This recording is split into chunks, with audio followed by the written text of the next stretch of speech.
This is Shirley here.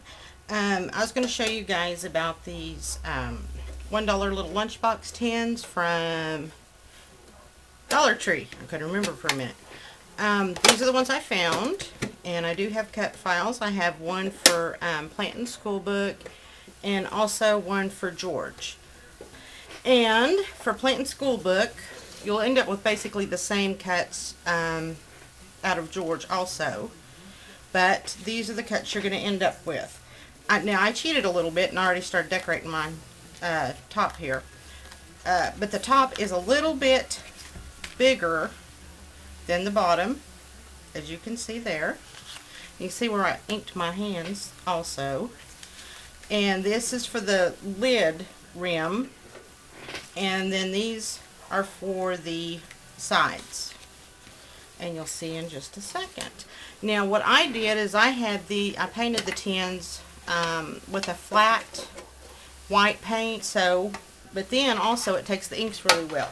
Now the ink I used on this was the Tim Holtz Distress ink, walnut stain, but I have done it with the Cat Eye chalk inks also, and it turned out pretty good.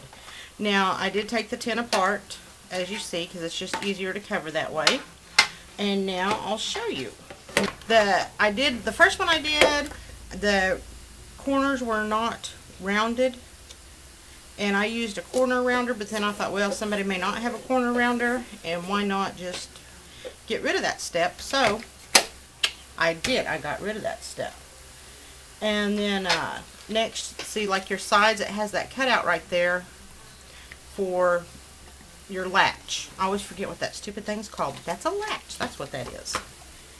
And then just run down your sides.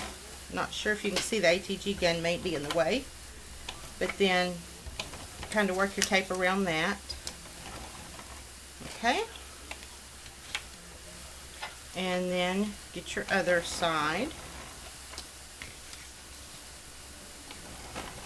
And all you'll want to do on this part is just kind of center it, because I did cut a little bit, leave a little bit extra on there, so it'll just flap over. And then you'll get this. Now this is where the handle goes, and I really haven't decided yet what I want to do with the handle. I'm thinking about maybe getting some beads and wire and making a little wire, beaded wire handle. I'll have to decide later. Actually, I was going to do that tonight, and I was too lazy to go in there and look for my beads.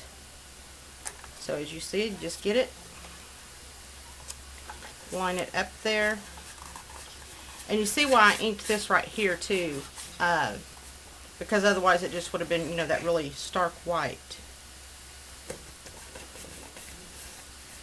And you got that down, and looky there how fast that's going. And then you want to get your top, and you want to get your, now be careful on there. I mean, if you tear it, it's no big deal. You can always glue it or whatever. But just kind of, because it'll be a little harder to work with since it's just such a thin strip. And this is on 3 mats, and you probably don't want to fool with the cuts too much, because especially if you're using George, because it kept giving me that dreaded red X of death when I was messing with it. I don't know, maybe I need to still update my design studio or what, I don't know, but it still messes up on me sometimes. And I'm just going to put a little glue there since it's so thin and I can't seem to get the tape down there. Okay, and then you have your lid. Let me stick this up here so it'll hold up for me. There we go. And then just take that and fit it there. So you got your cut to go around that latch part, and that's what's really kind of a pain in the hiney to mess with when you're doing these, because you never know if you're getting the latch right. And well, you know, I don't believe cutting anything by hand if you have a Cricut. Why should you, right? You paid good money for those machines. Well, you guys bought me my Cricut, so thank you very much. I still appreciate it.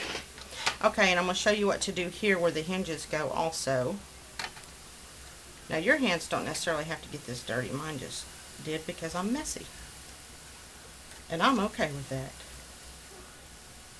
Alright, get that lined up and then just press it down. You can use any sharp object. I have a ceramic tool that I use, and I'm just going to poke that like that to get that in and tear that off. And I was going to try and include that in the cut file, but then it just got too tedious, and I thought, well, it's easy enough to do this with. And then just pull that off at the back or fold it down or whatever you want to do with that. Okay, and then go back.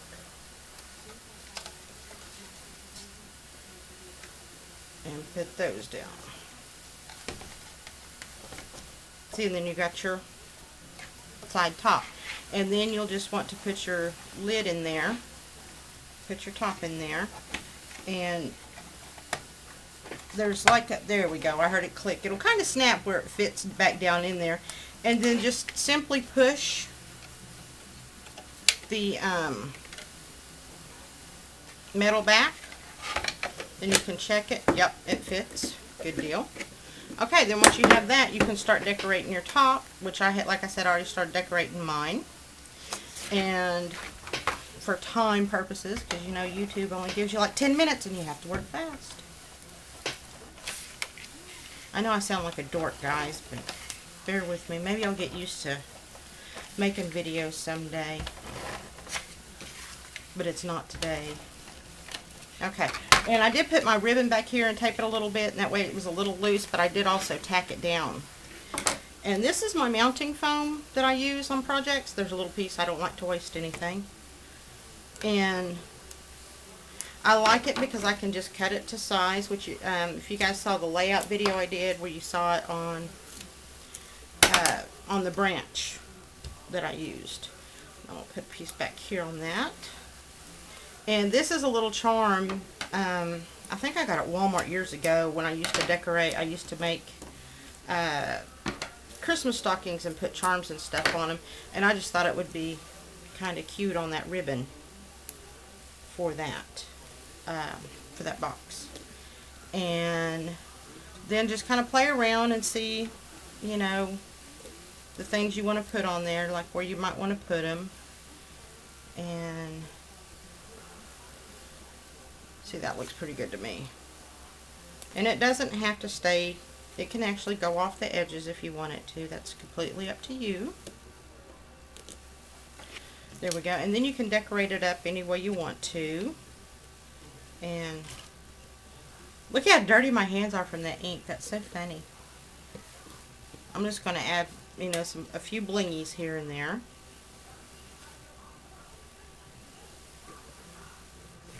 Because I love bling. You can never get enough bling in your life, right? I hear you guys saying, right, Okie, that's right, we love bling. Well, I was going to take that, but I think I'll leave it there. And let's see. Maybe just for a little extra bling. My friend Linda always tells me, never use even numbers, you always use odd numbers. So, I'm going to put 3 blingies there. And there you have it. See how fast that was? And then if you want to put your handle back on there, or if you want to make a handle, there's holes right there. You just punch through those holes like you did for the hinge. This was another one I did the other night. See, I used another charm on it, and I put bling and everything on it.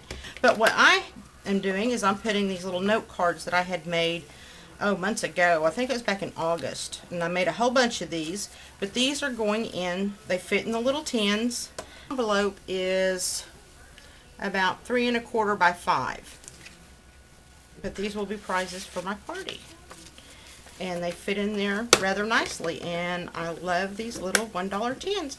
And like I said, you pick them up at the Dollar Tree, and they should have some. I don't know, they may not.